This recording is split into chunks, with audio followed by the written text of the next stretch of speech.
everyone, I welcome you all to Narayana Educational Institution. So students, what we are going to do, as you can also see the title, that is grade 10 physics PYQs. So we are going to do the grade 10th physics PYQs जो सबसे ज्यादा पूछे गए हैं सभी chapters में से. So since we are having 4 chapters physics के, okay, so उनमें जो उनसे chapters में से सबसे ज्यादा questions आए हैं, so that we are going to do. Okay, so without wasting your time, so let's quickly start with our very first question. So सबसे पहले देखो, define the following terms in the context of spherical mirrors. ठीक है, so the very first term is pole. Pole क्या होता है देखो, अब if in case, so how many mirrors do we have? We have 2 types of mirrors, either convex or concave mirror, or we can say spherical mirrors में हमारे पास 2 types के mirrors होते हैं. That we have already discussed, correct? So अब चलो एक काम करते हैं, हम अपना एक मिरर को ड्रॉ करते हैं. Okay, so we have drawn a concave mirror. Now what we have to tell, हमें इसमें बताना है कि सबसे पहले हमें बताना है what is pole. Okay, so pole क्या है? Pole is going to be the centre part. Okay, so this is going to be the centre part of the mirror, that is pole. इसके बाद हमारे पास क्या आता है? That is going to be the centre of curvature. Okay, so centre of curvature देखो हमारे पास यहां पर क्या है? So we are having a focus, then we are having a centre of curvature. So centre of curvature is basically the radius of a sphere. Okay, so centre of curvature क्या है? Centre of curvature is radius of sphere. Okay, so ये हमारे पास क्या है? And this is also going to be what? This is also going to be the twice of the focal length. So that's why we can denote it as R also because it is known as radius of curvature also. उसके बाद देखो principal axis हमारे पास क्या है? What is principal axis? The axis that we have drawn. So that means we are talking about this axis. So this axis is known as principal axis. Principal axis. Okay, and then we have last one which is going to be the principal focus. जो हम focus की बात कर रहे हैं. So this focus is known as what? This focus is known as principal focus. So now what you need to do, you need to make sure आप इनको definitions की form में भी लिखोगे, and along with that you are going to draw it also. Okay, so you have to do both of the things. Firstly you have to write it entirely, definitions की form में भी लिखोगे, and then you can take any of the mirror, either a convex mirror or a concave mirror, and then you have to just draw into that also. Okay, then after this, so now let's move ahead. Okay, quickly let me just, yeah. देखो अब next हमारे पास question जो बहुत बार आ जाता है वो क्या है हमारे पास? Draw a ray diagram to show the path of the reflected ray in each of the following cases. अब देखो आपके जो बुक्स में एनसीईआरटी में हमें पता है कि हमारे पास कुछ रे डायग्राम्स हमें गिवन है, वो तो आप लोग पढ़ोगे ही पढ़ोगे any which ways, correct. But there are going to be some other ray diagrams also जो वो पूछते हैं बहुत बार. ओके, देखो सबसे पहले क्या है? A ray of light is incident on a convex mirror. किस पर हमारी रे ऑफ लाइट इंसिडेंट हुई है? That has been incident on a convex mirror. सबसे पहले strikes of its pole making an angle theta from the principal axis. चलो तो अब एक काम करते हैं, पहले हम एक ड्रॉ कर लेते हैं कॉन्वेक्स मिरर को.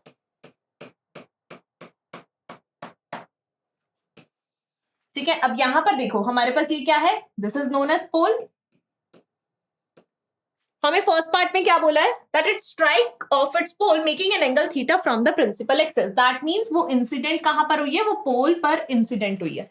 अब एक हमारे पास so if you remember the most important rays जो हमने जब हम वन शॉट कर रहे थे पूरी यूनिट का, so I told you at that time कि हमारे पास ना कुछ इंपॉर्टेंट रेज होती हैं, जिनमें से वन ऑफ द रे वाज दैट आल्सो कि जब हमारी रे ऑफ लाइट इंसिडेंट करेगी पोल पर तो वो कैसे रिफ्लेक्ट बैक करती है?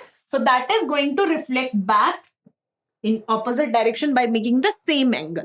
So what we can say, अगर ये हमारा angle of incidence है तो ये हमारा angle of refraction होगा, and it is going to follow the exact laws of reflection. ठीक है, so that means हम क्या बोल सकते हैं? अगर ये हमारे पास angle, so this, if this angle is going to be theta, तो ये angle भी हमारा क्या होगा? So this angle will also be theta itself. So this is going to be the first ray diagram. Second में देखो हमें क्या बोला है? So in case of a convex mirror only is directed towards its principal focus. अब वो principal focus पर हमारी ray of light क्या करेगी? वो direct करेगी. तो चलो let's draw that. Again let's draw a convex mirror. ठीक है, अब यहाँ पर हमारी ray of light, so we can simply say यहाँ पर ये हमारे पास पोल था, we have a pole, we are going to have a focus, okay, so now in this case हमें क्या बोला गया था, so what was the question, it is directed towards the principal focus. So अब let's say कि वो हमारी ray of light incident हो रही है, okay, so it is getting incident and obviously अब यहाँ पर जब वो incident होगी तो वो dotted line से we have marked it out, okay, so this ray is going to be an incident ray, don't forget to mark the arrows, okay, हमारी रे की डायरेक्शन क्या है, that also we are suppose to mention. अब ये वाली ray हमारी कैसी हो गई, so it is obviously going to form a virtual image, ठीक है, तो अब हम क्या बोलेंगे, देखिए यहां से भी हमारी रिफ्लेक्ट बैक हो जाएगी, okay, so this is going to be, अगर हमारी रे ऑफ लाइट कहां से इंसिडेंट होती है, अगर हमारी रे ऑफ लाइट फोकस पर इंसिडेंट हो रही है इन case of a convex mirror, ठीक है. देन आफ्टर दिस थर्ड में देखो, थर्ड में हमें क्या बोले, is parallel to the principal axis, principal axis के पैरेलल है, अगर हमारी प्रिंसिपल एक्सिस के पैरेलल, लेट्स से ये भी, if you remember this also we discussed in the important rays, तो वही इंपॉर्टेंट रेस से रिलेटेड ही हमारे पास क्वेश्चंस भी आते हैं, ओके, सो अब यहां पर देखो, if in case we are saying this, ये हमारे पास क्या होगा, so we can say if P C. Okay, so now in this case, what we can say, if in case it is going to incident like this, parallel to principal axis, it will always make an image on. So we can say it is going to meet at focus itself. So what we can say, obviously it will pass on like this, but what we can also mention in this, so it is going to reflect back in this direction. Okay, so this is going to be the ray diagram for if in case our ray is going to be parallel, or we can say a ray of light is incident in such a way that it is going to be parallel to principal axis. So if in case you haven't watched that one shot, so that one shot is going to help you a lot, students, so make sure that you are going to watch that also, okay, क्योंकि देखो concepts वही सभी use होने हैं जो हम already पढ़ चुके हैं, okay. Then after this, चलो let's move on to the next question. In that case, a concave mirror produces a 3 times magnified image. कौन सा मिरर है, concave mirror. So that means what we can say, m is going to be negative of 3. Okay, on the screen, if the object is placed 20 centimeter in front of the mirror, obviously concave mirror के case में हमारी u की value भी कैसी होती है, negative, we can say negative of 20 centimeter. How far is the screen from the object? हमें बताना है स्क्रीन ऑब्जेक्ट से कितनी दूर है. So सबसे पहले ना, don't forget to write the given part, students. Okay, exam में भी given लिखना बिल्कुल नहीं भूलना है. You have to make sure that you are going to write the given part. Now after this, what we can say, हमें एक formula पता है, that magnification in case of, so we are talking about in case of mirrors, that is going to be minus v over u. Correct? This is the formula, that m equals negative of v over u. Now let's just substitute the values. So what we are going to get, negative of 3 equals negative of v over negative of 20. Correct? तो हमें यहां से क्या पता लग जाएगा, so from here we can say that v will be equal to what, v is going to be equal to negative of 60 centimeters.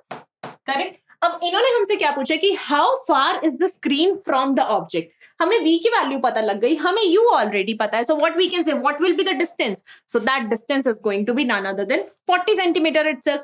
Okay, so what we can say, hence the distance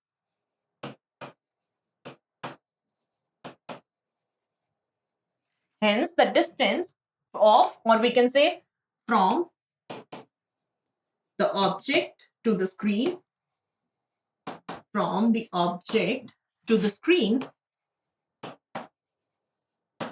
the screen is 40 centimeters.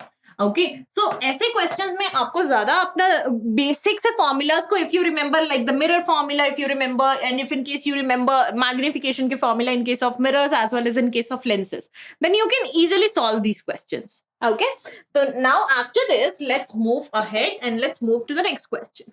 देखो इसमें हमें क्या बोला है, a student wants to obtain an erect image. कैसी image चाहिए, erect image चाहिए of an object using a concave mirror of 10 centimeter focal length. ठीक है, focal length हमें given है, that is 10 centimeter in case of a concave mirror. What will be the distance of the object from the mirror? अब एक चीज देखो, हमें concave mirror erect image कब देता है? When it is going to give us a virtual image. Correct? हमें concave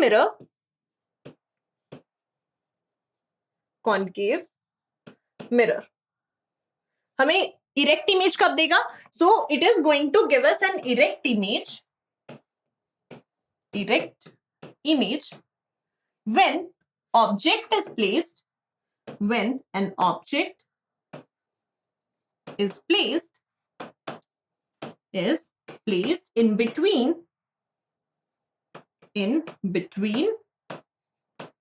focus and pole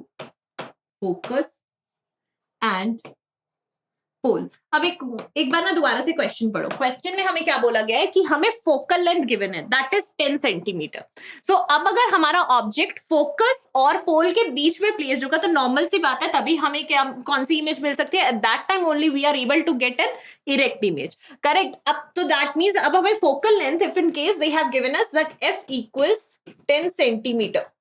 Okay, we are not using sign convention as of now. So we can consider it as negative of 10 centimeter also. But if in case you are considering it as negative of 10 centimeter, जहां पर भी करोगे, make sure to mention using sign convention.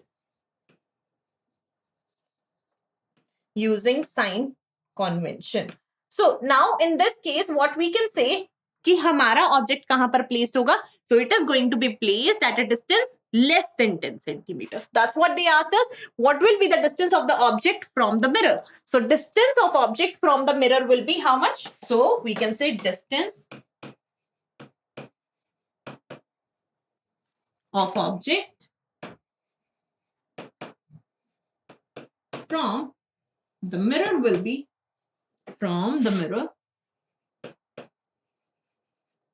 will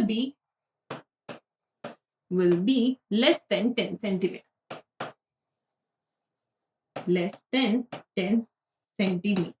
okay, तो 10 centimetre से जब कम होगा हमारे पास distance तभी हमें कैसी इमेज मिल सकती है? हमें वर्चुअल एंड इरेक्ट इमेज मिलेगी.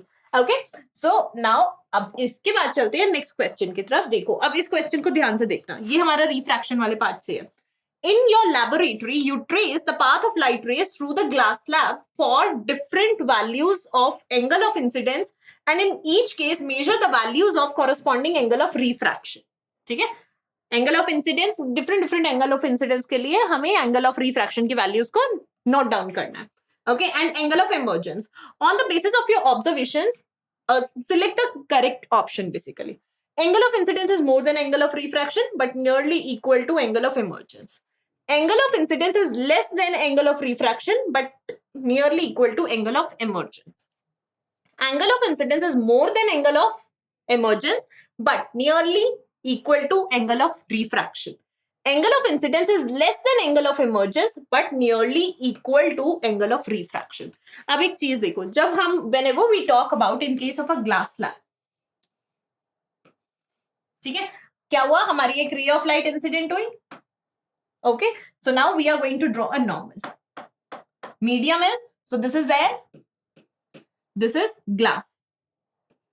Light ray has to bend, medium is changing, so it is going to bend towards normal or away from the normal?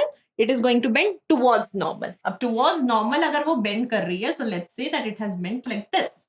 Okay, now similarly अब फिर से refract होगी तो ठीक है, दोबारा से एक बार normal draw कर लेते हैं, and again it has refracted like this.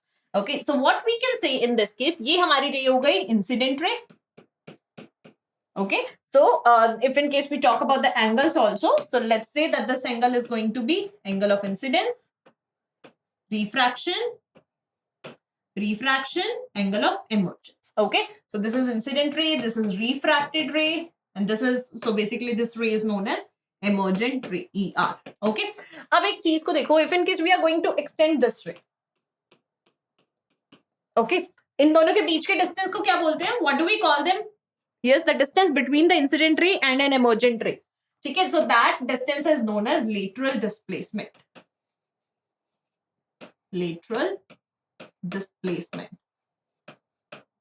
Okay, कभी कभी lateral displacement से related भी आ जाता है, so don't get confused with that.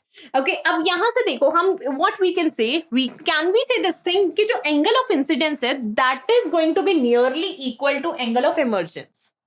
But if in case we are going to talk about the angle of refraction, but so what we can say, angle of incidence is going to be greater than angle of refraction. So which option is going to be correct in that case? Because angle of, what I am trying to tell you is, एक चीज हमें समझ आ गई कि जो angle of incidence and angle of refraction है ना, उनमें difference क्या है कि angle of incidence is greater than angle of refraction. Correct? तो इसका मतलब हमारे option number third and fourth को तो हमारे ये दोनों हो गई ऑप्ट आउट. ओके, रह गए दो ऑप्शंस. सो हमें क्या है, angle of incidence is greater than, is more than, so that means ये तो हमें ऑप्शन नंबर फर्स्ट में ही बता रहे हैं. So that's why option number first is going to be the correct answer. ठीक है, तो अगर like in some cases what you can say, अगर हमारे पास एमसीक्यूज हैं, एमसीक्यू के केस में हमें ऑप्शंस को ऑप्ट आउट करना है. Okay, we are going to always take out some of the options and then it will become very easy for us to solve it.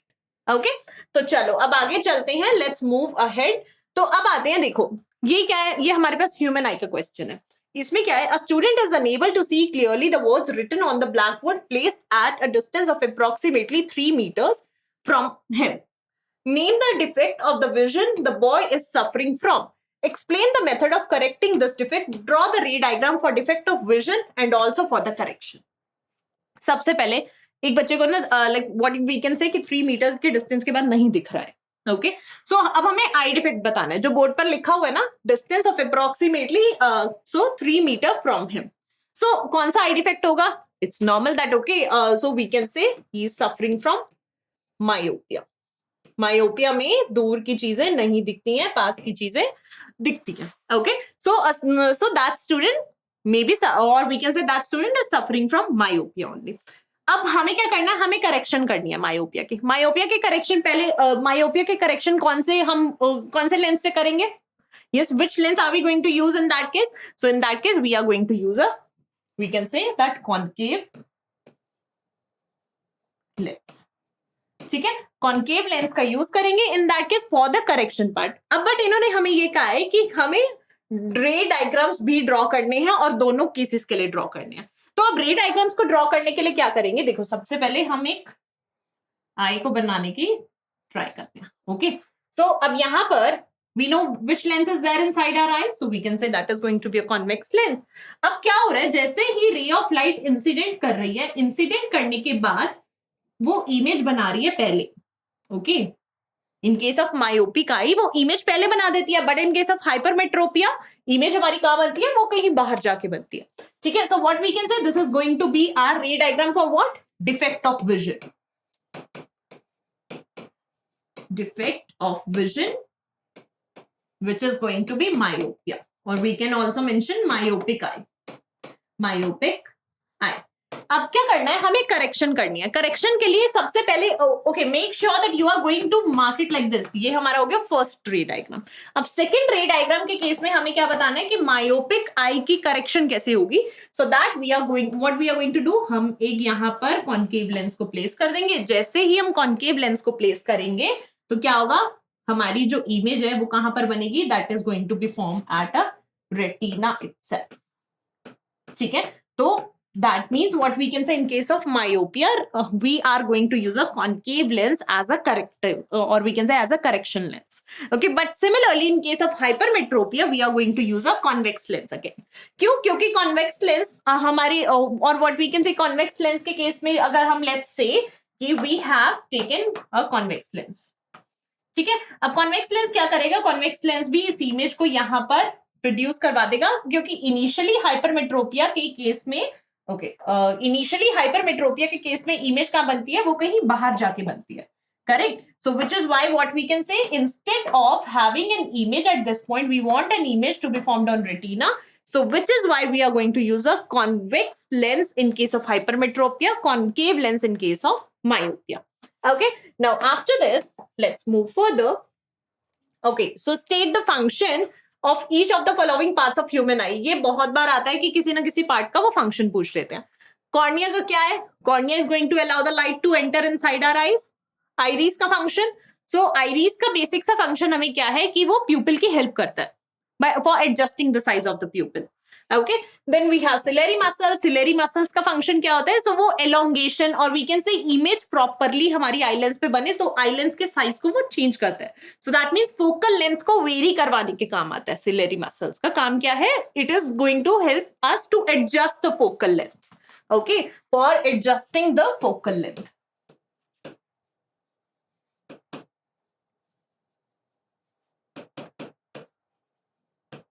The focal length. Okay, so this is going to be the function of ciliary muscles. So सभी parts के आपको human eye के functions पता होने चाहिए. अगर नहीं पता है तो then you can watch that one shot of human eye and the colorful world also. Okay, now after this अब देखो हमें क्या करना है? Draw a ray diagram to show the refraction of light through a glass prism. Mark incident ray, emergent ray and angle of deviation. हमें क्या बताना है यहां पर? सबसे पहले हमें एक ग्लास प्रिज्म बनाते हैं. चलो देखो, ठीक है. यहां पर what we have to draw, सबसे पहले incident ray. A ray of light has been incident onto it. Okay, again now what we are going to do, obviously अब ये मीडियम चेंज कर रही है तो रिफ्रैक्शन होगा. रिफ्रैक्ट हो गई. अब फिर से ये ग्लास से बाहर आएगी तो क्या होगी? We can say that it's going to be known as an emergent ray. ठीक है, तो दैट मीन्स बेंडिंग तो आएगी because obviously it's going to change the medium itself. अब यहां पर we can say it's going to be an incident ray. And अब similarly if in case we are going to draw a normal, ठीक है, normal draw कर लेते हैं एक बार. Okay, so now in this case what we can say, we can simply say this thing. अगर हम इस रे को extend भी करते हैं, this is going to be our extended incident ray itself.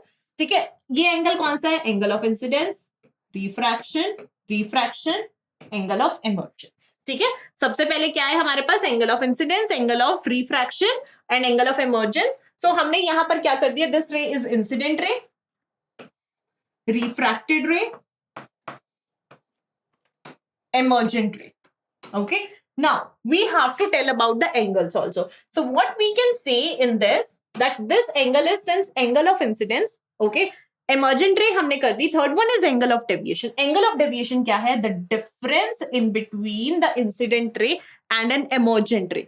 That is going to be termed as angle of deviation. So angle of deviation, make sure that you are going to mention that also, that angle of so we can say angle I is known as angle of incidence. Okay, complete, you need to mention it. Then after that angle R is going to be the angle of refraction. Then angle E is going to be angle of emergence, and then delta is going to be the angle of deviation. Okay, so these are going to be the different angles that are going to be there. So this is going to be, we can say कि it might be possible कि वो आपको बोल दे कि okay, you have to draw, you have to plot an angle of emergence. Okay, so that's why this is going to be the entire we can say figure, and this is going to be the difference also. Okay, we can extend these rays. Now after this, chalo, let's move on to the next question. What is dispersion of white light? Dispersion of white light is what? Splitting of white light into how many colors? Into 7 different colors. That is known as dispersion of white light. Okay, उसके बाद क्या बोले? Draw a ray diagram to show the dispersion of white light by a glass prism. Glass prism में कैसे dispersion होती है white light की? देखो. See, these are students most of the like ये वो questions हैं जो सबसे ज्यादा आते हैं. Okay, so that's why I am drawing it for you also, so that it's going to help you. It's going to be known as incident ray. ठीक है, अब क्या होगा? जैसे ये ग्लास प्रिज्म में एंटर करेगी ये रे, तो ये हमारी क्या हो जाएगी? ये स्प्लिट हो जाएगी 7 कलर्स में. ओके, अब इसके बाद ये फिर से हमारे क्या होगी? बेंडिंग हो जाएगी इसमें. Okay, so what, and make sure about the arrows. Arrows mark करने बहुत जरूरी है. So make sure that you are going to draw each and like arrow on each and every ray. अब यहां पर ये हमारे कौन से 7 कलर्स में हमारी स्प्लिट हुई है? विबग्योर. विबग्योर. सबसे ज्यादा वेवलेंथ हमारे पास किसकी होती है? यस, सबसे ज्यादा वेवलेंथ रेड कलर की होती है. That's why traffic signals are also of red in colour. ठीक है, तो ये हमारा क्या हो गया? So we can say this is going to be the ray diagram for the dispersion of white light by a glass prism itself. So this is going to be a glass prism, this is going to be our incident ray, and ये हमारी 7 different colours में क्या हो गई? ये हमारी 7 different colours में split हो गई. ओके, नाउ इसके बाद चलते हैं नेक्स्ट क्वेश्चन की तरफ. अच्छा, ये वाला question like so many times it has come. So question को देखो, how will you use two identical glass prism that a narrow beam of light, white light incident on one prism emerges out of the second prism as the white light. Draw and label the ray diagram. कैसे करेंगे? हमें, हमारे पास दो glass prism है, हमने white light को ही pass on करवाया है और हमें आउटपुट भी एज अ व्हाइट लाइट मिलेगा. वी आर हैविंग, हमें ये पता है कि जो एक हमारे पास प्रिज्म होता है ना, वो हमारा 7 कलर्स में लाइट को क्या कर देता है, वो स्प्लिट करवा देता है. बट इफ इन केस अगर अब हमें दो रखने हैं prism, in that case what we want कि व्हाइट लाइट हमें वापस मिले. Okay, we were giving the white light, we want the white light. So how we are going to get it? So we are going to get it if in case, देखो एक हमारा ये prism हो गया, the other prism we are going to keep it, कैसे, हम inverted वे में रखेंगे उसे. ठीक है, इन्वर्टेड वे में रखेंगे तो क्या होगा, हमारे पास लेट्स से कि हमारे पास एक, हमने क्या किया, यहां से एक सोर्स से हमने व्हाइट लाइट को पास ऑन करवा दिया. ओके, सो लेट्स कंसिडर कि ये हमारे पास कौन सी लाइट आ गई. So this is going to be a white light. क्या होगा, white light obviously ये हमारे split करेगी 7 different colors में. So what we can say कि हमारे पास 7 different colors. Let's consider ये हमारे पास हो गए. This is going to be the violet. This is going to be the red. अब वापस से जब ये यहाँ पर जाएंगे, okay, so refraction हुआ, वापस गए.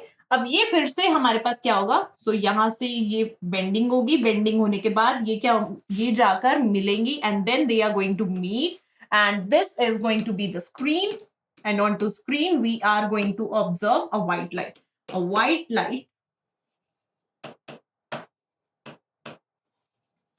will be observed at a screen.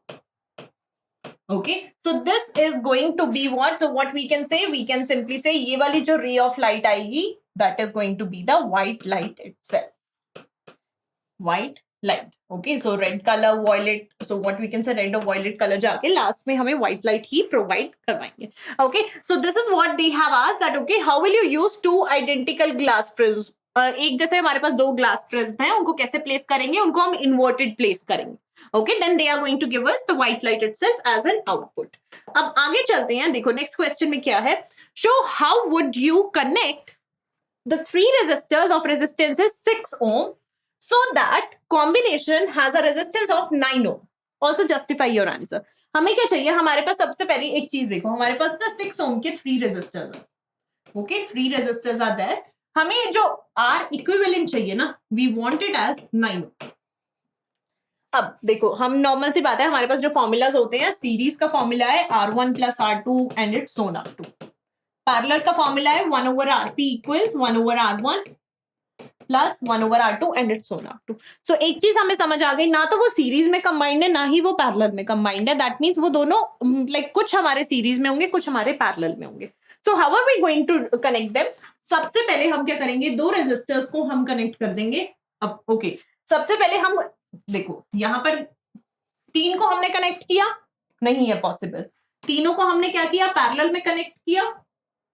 Is there a possibility that they can give us an equivalent resistance? हमारा कितना चाहिए, 9 ओम का. There is no possibility because 1 over 6 plus 1 over 6 plus 1 over 6, correct. So 1 over 6 plus 1 over 6 plus 1 over 6, that is going to give us 3 over 6 और ये 3 over 6, so that means R equivalent आ जाएगा हमारे पास 2 ओम.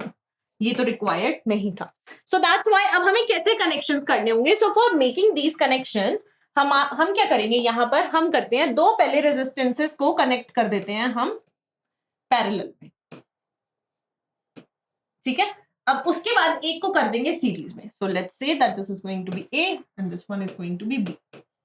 Okay, ये देखो, ये आ गया हमारे पास 6 ohm, 6 ohm and then 6 ohm. So what we can say, सबसे पहले 1 over RP. 1 over RP is equal to 1 over 6 plus 1 over 6. And make sure that you are going to write each and every formula. Formula कहीं पर भी कुछ भी skip नहीं करना है. So that means we can say it's going to be 2 over 6, which means RP would be equal to 3 ohm. ठीक है, अब ये हमारे पास क्या है, so what we have got, this is going to be RP and ये हमारे पास RP आ गया, ये हमारे पास एक और 6 ohm आ गया. दोनों सीरीज में कनेक्टेड है, correct. So what we can say in this case, हमारे पास equivalent resistance कितना आ जाएगा? So we can say R equivalent would be equal to 6 plus 3, which is going to give us 9 ohm, and यही हमारा required था. So that means two resistances should be placed in, so two of them should be in parallel and one should be in series. Okay, clear with this? Okay, now after this let's move ahead. And देखो second हमें इसके second part में क्या बोला है? In the given circuit, calculate the power consumed in watt of in the resistor of 2 ohm. Okay, देखो अब यहाँ पर हमारे पास दो resistors हमारे किस में connected है? सीरीज में. सीरीज में कनेक्टेड होने का मतलब क्या है? R इक्विवेलेंट कितना आ गया? 1 + 2 3 ओम. ओके, हमें V की वैल्यू पता है. V is how much? 6 volt.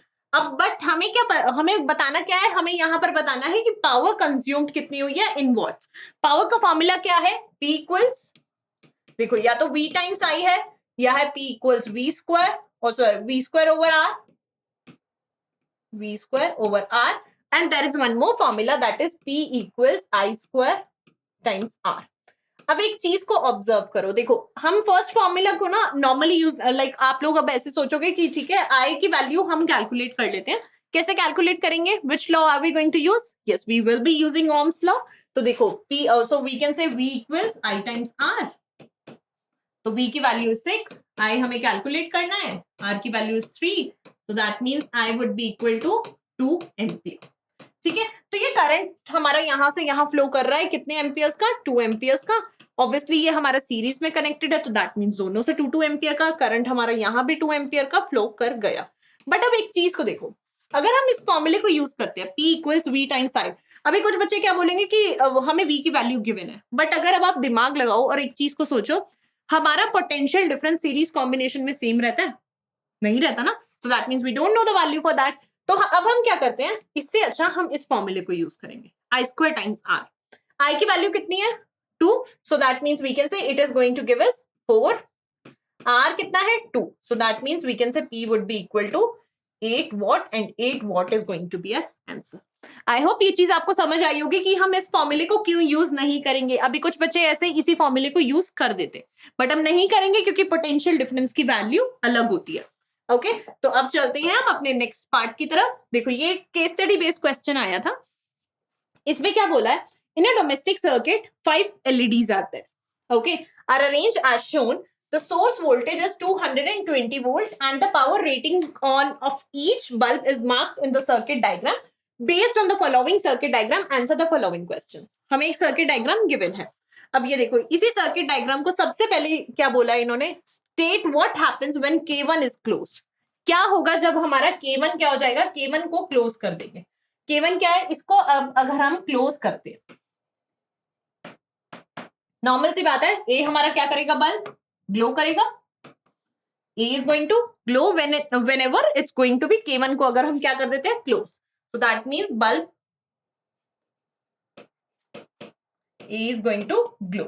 ठीक है, अब आगे क्या है? K2. अब उसके बाद हमने K2 को क्लोज कर दिया. K2 को क्लोज कर देंगे तो नॉर्मल सी बात है that okay B, C, D and E ये चारों भी हमारे क्या करेंगे? ये चारों भी हमारे ग्लो करेंगे. अब देखो, find the current drawn by the bulb B when it glows. हमें करंट को फाइंड आउट करना है. हमारे पास फॉर्मूला क्या है? देखो हमें क्या क्या गिवन है? पावर गिवन है, V गिवन है, P equals V times I. अभी जो सा फॉर्मूला हमने पढ़ा है यहां से we can easily calculate it. अब इसके बाद देखो, उसके बाद उन्होंने बोला है calculate the resistance of the bulb B. हमें B बल्ब का रेजिस्टेंस कैलकुलेट करना है. कैसे कैलकुलेट कर सकते हैं? सबसे पहले देखो हमारे पास रेजिस्टेंस का फॉर्मूला क्या है? We know the formula that is okay like V equals I times R.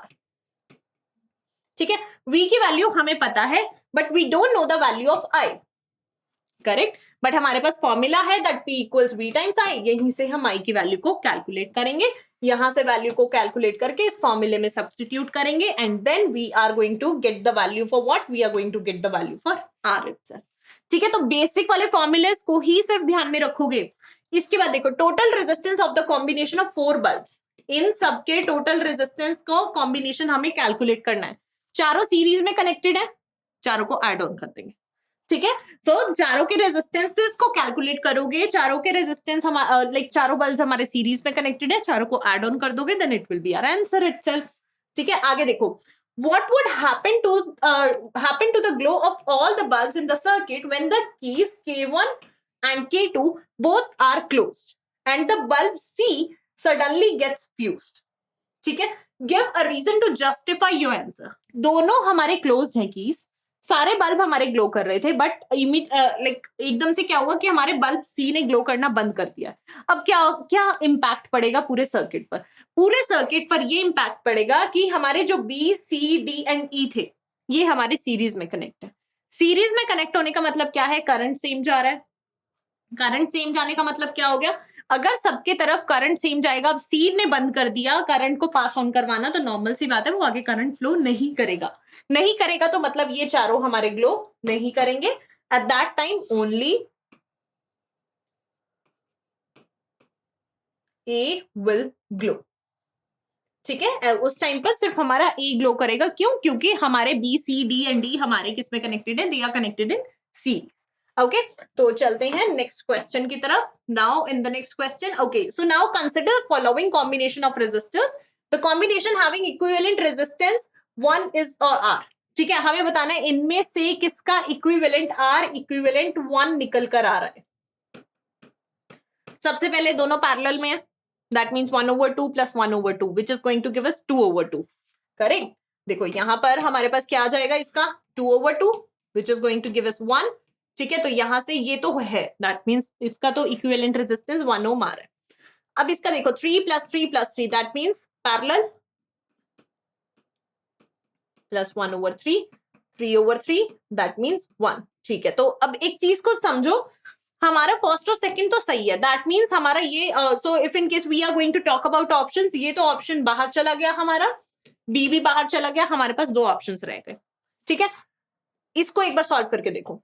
2 plus 4 that is going to give us 6. ठीक है, सो एंड डिनोमिनेटर और वी कैन से नीचे वाले भी हमारे कैसे आ रहे हैं? दोनों सीरीज में है.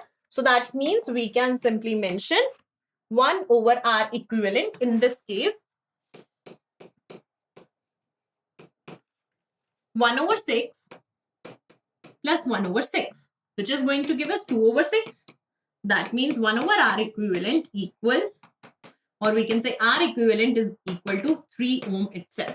So that means ये तो हमारे पास क्या है? So this one is going to be incorrect. अब ये incorrect है तो that means हमारे पास ये option गलत हो गया, which means option number C is going to be the correct answer. So that's what I was trying to tell you कि जब भी हमारे पास MCQ के फॉर्म में क्वेश्चंस आते हैं, ऑप्शंस को ऑप्ट आउट करते रहा करो. ओके, चलो अब आगे बढ़ते हैं. नेक्स्ट में देखो क्या है. In the following diagram the position of the needle is shown on the scale of volt meter. The least count of the volt meter and the reading shown by respectively are. हमें क्या find out करना है? हमें find out करना है least count. Least count क्या है कि मिनिमम हमें कितने so basically if in case we are going to find out the least count in this case, सबसे पहले देखो इसमें कितने डिविजन्स है? 10 डिविजन्स. ठीक है, एंड हमारे पास और जो 10 डिविजन्स है ना, that is equal to 1.5. So what can we say this thing? 10 divisions equal 1.5 volt. ठीक है, 10 डिविजन्स हमारे किसके इक्वल है? 1.5 वोल्ट के हम इक्वल मान लेते हैं. सिंस वोल्ट मीटर है तो वोल्ट में वोल्टेज को वोल्ट में मानते हैं. तो इसका मतलब क्या हुआ? 1 डिविजन हमारा किसके इक्वल हो गया? 1.5 over 10. That means 0.15 volt. तो हमें एक चीज तो पता लग गई कि लीस्ट काउंट वोल्ट मीटर का कितना है? लीस्ट काउंट वोल्ट मीटर का है 0.15 वोल्ट. वो तो सभी में आ रहा है. ठीक है, सभी में नहीं, ओके, फर्स्ट एंड थर्ड में, सॉरी, फर्स्ट एंड थर्ड में आ रहा है. तो दैट मीन्स बी और डी तो हमारे हो गए इनकरेक्ट. अब आते हैं नेक्स्ट पर. देखो हमें बताना है रीडिंग कितनी दिखा रहा है. हमारी रीडिंग वोल्ट मीटर पे कितनी है? इस पे देखो ये कहां पर लाई कर रहा है? ये यहां पर लाई कर रहा है. ठीक है, कितने डिविजन्स है इसके बीच में? ये तो टोटल 10 डिविजन्स थे, ये हो गए 12 divisions. So that means what we can say reading, we can simply mention reading observed will be equal to what? That is going to be equal to 0.15 times 12. ठीक है, 0.15 times 12 करेंगे. So that means we can simply say यहां से हमारे पास it is 0.15 not 0.18. ठीक है, ये 5 है. ओके, तो यहां से अब हम इसको सॉल्व कर देंगे. It's going to be 100 itself. ठीक है, तो ये हो गया 3, ये हो गया 20. Okay, 12 threes are so we can simply say इसको कर दो 10, इसको कर दो 6. 6 threes are 18, so that means 1.8, which means option number C. Option number C is going to be our answer for this. ठीक है, 1.8 volt and 0.15 volt. Okay, so least count also you should know how to calculate it. Okay, अब आगे चलते हैं. State Joule's law of heating, express its mathematical relationship. Joule's law of heating क्या बताता है कि जितनी भी heat dissipated होगी ना, that is going to be directly proportional to the square of current. ठीक है, that is going to be directly proportional to the resistance and that is going to be directly proportional to the time. तीनों को combine कर दो. H is going to be what we can say I square RT. Directly proportional का sign हटाएंगे तो क्या आ जाएगा हमारे पास? एक constant I square RT. K की वैल्यू को 1 ले लो. Okay, so that means H is equal to I square R times T itself. ये हो गया, यही हमसे पूछा था. ठीक है, फर्स्ट पार्ट में. तो सेकंड पार्ट में देखो, अ 5 ohm रेजिस्टर, ये बहुत बार आता है. Okay, Joule's law of heating, so they have asked so many times. इसके बाद a 5 ohm resistor is connected across a battery of 6 volts. सबसे पहले एक काम करते हैं, गिवन को लिखते हैं. इसमें गिवन क्या है हमें यहाँ पर? 5 ohm रेजिस्टर, आर की वैल्यू गिवन है which is 5 ohm, is connected to a 6 volt battery. V is 6 volts. Calculate the energy that dissipates as heat in 10 seconds. Time is given to us, that is 10 seconds. ठीक है, अब हमें क्या बताना है? हमें heat बतानी है. दैट मीन्स हमें H की वैल्यू को बताना है. कैसे फाइंड आउट करेंगे? देखो, अब हमें फॉर्मूला जो पता है ना, formula is H is equal to I square RT. This is the formula that we have just now written. Okay, तो H equals I square R times T. हमारे पास ना यहाँ पर R की वैल्यू है, हमारे पास V की वैल्यू है और T की वैल्यू है. हमारे पास I की वैल्यू नहीं है. So how are we going to do for this? We are again going to use Ohm's law. V equals IR. That means हम यहाँ से क्या बोल देंगे कि I क्या आ गया हमारे पास? V over R. V is 6 over 5. That means what we are going to do? 6 over 5 square. R की वैल्यू कितनी है? 5. T कितना है हमारे पास? T is 10. Okay, इसको सॉल्व करोगे then your answer is going to be in joules itself. ठीक है, सॉल्व मैथमेटिकल पार्ट करोगे then your answer is going to be in joules. So अब पहले गिवन लिख लोगे ना तो आपको समझ आ जाएगा. And make sure to write the formula also. Again I am telling you this thing students, क्योंकि अगर कभी कैलकुलेशन भी इनकरेक्ट हो जाती है then फॉर्मूला के भी मार्क्स मिलते हैं. ओके, तो चलो आगे बढ़ते हैं नेक्स्ट क्वेश्चन की तरफ. ओके, अब आता है हमारा मैग्नेटिक इफेक्ट से question. Okay, so last chapter से क्वेश्चन देंगे सारे अब जो हम अब करेंगे. इसमें देखो, सबसे पहले क्वेश्चन में हमें क्या बोला है? एजर्शन रीजन का क्वेश्चन है. एजर्शन रीजन को सॉल्व करने का क्या है? सबसे पहले एजर्शन की स्टेटमेंट को पढ़ो, रीजन की स्टेटमेंट को पढ़ो. अगर वो ठीक है दोनों स्टेटमेंट्स, तब देखो क्या वो दोनों आपस में लिंक कर रही हैं या नहीं कर रही हैं. अगर वो लिंक नहीं कर रही हैं तो क्या कर दोगे? तब ऑप्शंस देखो एंड आंसर को सिलेक्ट कर दो. ठीक है, अगर वो लिंक कर रही हैं तब देखो क्या वो करेक्ट एक्सप्लेनेशन है या नहीं है रीजन की. ओके, वो जो रीजन है वो एजर्शन का करेक्ट एक्सप्लेनेशन है या नहीं है, तो ऐसे सॉल्व करोगे इन क्वेश्चंस को. सबसे पहले इसकी स्टेटमेंट देखो. The deflection of a compass needle placed near a current carrying wire decreases when the magnitude of electric current in the wire increases. जैसे जैसे हम करंट को बढ़ाएंगे, वो क्या कह रहे हैं? मैग्नेट, हमारे पास जो डिफ्लेक्शन है ना मैग्नेटिक कंपास में, दैट मीन्स मैग्नेटिक फील्ड हमारी डिक्रीज हो रही है. Is it going to be like that? अगर हम करंट को बढ़ाते हैं, क्या हमारी बी की वैल्यू डिक्रीज होती है? यस और नो? सो बेसिकली हमारी बी की वैल्यू डिक्रीज नहीं होती. बी की वैल्यू क्या होती है? इंक्रीज होती है. हाउएवर अगर हम डिस्टेंस बढ़ाते हैं तब हमारे पास क्या होता है? अगर आर की वैल्यू इंक्रीज हो रही है, at that time the value of B decreases. ठीक है, जैसे जैसे दूर जाएंगे obviously the effect of magnetic field और electric field whatsoever the field is, so उनका इफेक्ट डिस्टेंस के साथ कम होता है, बट करंट के साथ तो वो बढ़ता है हमेशा. Okay, so which is why हम क्या बोल सकते हैं कि हमारी जो एजर्शन वाली स्टेटमेंट है ये तो इनकरेक्ट है. ठीक है, रीजन वाल देखो. Strength of the magnetic field at a point due to a current carrying conductor increases on increasing the current. Absolutely correct. So अब देखो, assertion incorrect है तो ऑप्शंस में से सिर्फ एक ही ऑप्शन है जो हमें बता रहा है कि assertion is incorrect, which is option number D. So that's why option D is going to be the correct answer. अब ये वाले जो क्वेश्चंस होते हैं ना, इनमें सिर्फ आपको दिमाग लगाना होता है, ज्यादा कुछ नहीं सोचना है. अगर आपको पता है कि कैसे सॉल्व होगा, then you can easily solve it out. Okay? Now after this, देखो, अच्छा चलो ये वाला डायग्राम तो मैंने आप लोगों के लिए रख दिया था, बिकॉज इसमें देखो हमें क्या बताना है, हमें बताना है pattern, draw a label diagram. Label means हर एक चीज को लेबल करना जरूरी है. Draw a label diagram to show the pattern of magnetic field lines produced due to the current carrying straight conductor. Straight conductor भी वो दे देते हैं. एंड कभी कभी क्या, they can also ask you this thing कि अगर हमारे पास straight conductor नहीं है, अगर हमने वही जो वायर थी, if in case you have watched that one shot, मैंने आपको बताया था अगर straight वायर को ही हमने क्या कर दिया, हमने फोल्ड कर दिया है. Okay, at that time also how we are going to get the magnetic field lines, वो भी हमने करी है. So make sure अगर नहीं देखा है तो वो एक बार देख लेना, क्योंकि ये भी आ सकता है और वो भी आ सकता है क्वेश्चन. ओके, हमें क्या बताना है, and mark the direction of current in the conductor in the direction of magnetic field lines. तो यहां पर व्हाट वी हैव ऑब्जर्व्ड, हमने क्या क्या चीजों को कनेक्ट किया. वेरिएबल रेजिस्टर है, एमीटर है, बैटरी है, की है. ओके, करंट फ्लो करेगा हमारा, नॉर्मल सी बात है, यहां से यहां हमारा करंट फ्लो करेगा. अब करंट जब फ्लो करेगा, हम कौन सा रूल को यूज करेंगे, we are going to use the right hand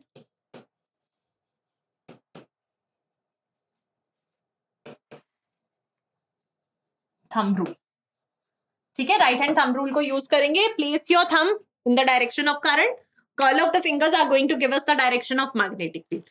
That's what we have observed in this case also. देखो करंट की डायरेक्शन क्या थी, करंट की डायरेक्शन यहां से आ रहा था current, that means downward. So that means curl of the fingers is going to give us the direction of magnetic field, which is going to be clockwise. ठीक है, so that's why it was clockwise itself. आगे बढ़ते हैं.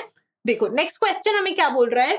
A student fixes a sheet of white paper on drawing board. He places a bar magnet in the center. He sprinkles some iron fillings uniformly on the bar magnet. Then he taps the drawing board gently and observes that iron fillings arrange themselves in a particular pattern. Normal सी बात है, bar magnet के case में देखो, north pole, south pole, ज्यादा iron filings कहां पर होंगी, poles पर होंगी. कम आयरन फिलिंग्स कहां पर होंगी, बीच में होंगी. क्यों, क्योंकि मैग्नेटिक फील्ड स्ट्रेंथ हमारी कहां पर, पोल्स पर मैक्सिमम होती है. पोल्स पर मैक्सिमम होती है क्या, हमारी magnetic field strength.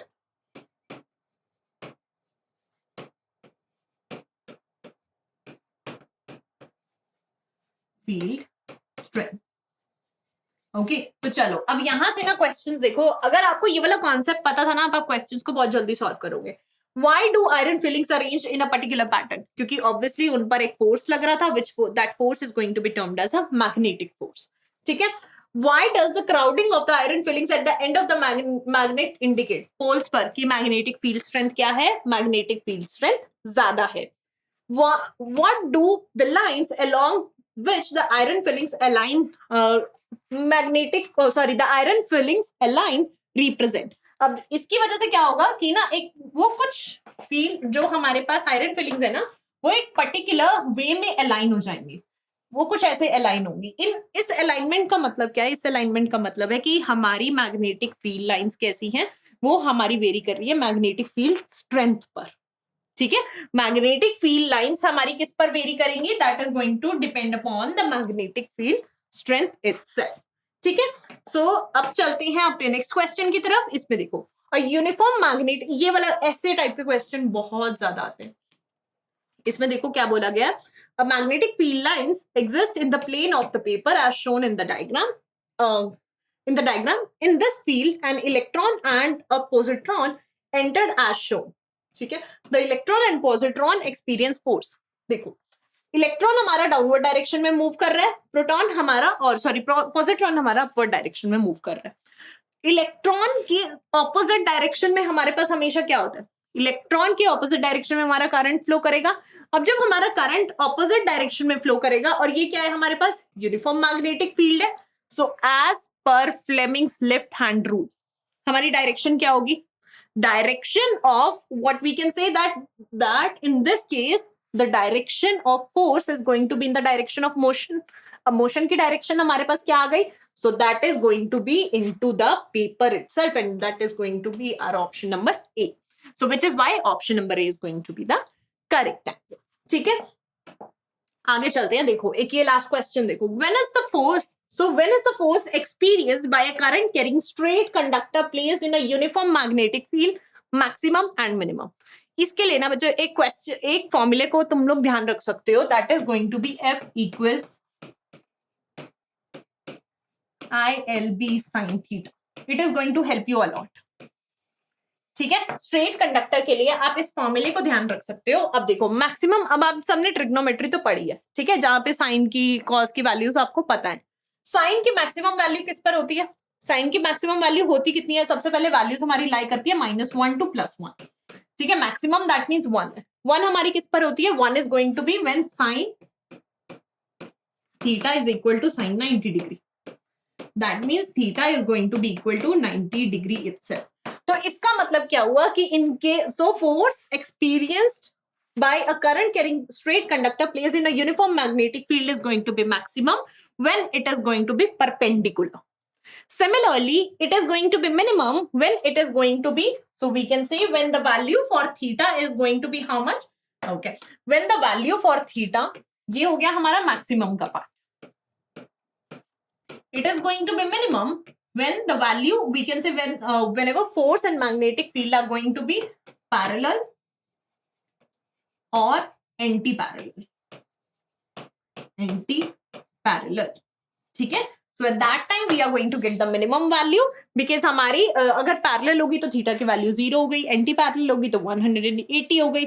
So which is why what we can say, we can simply say that it is going to be minimum whenever force and magnetic field lines are going to be parallel or anti-parallel to each other.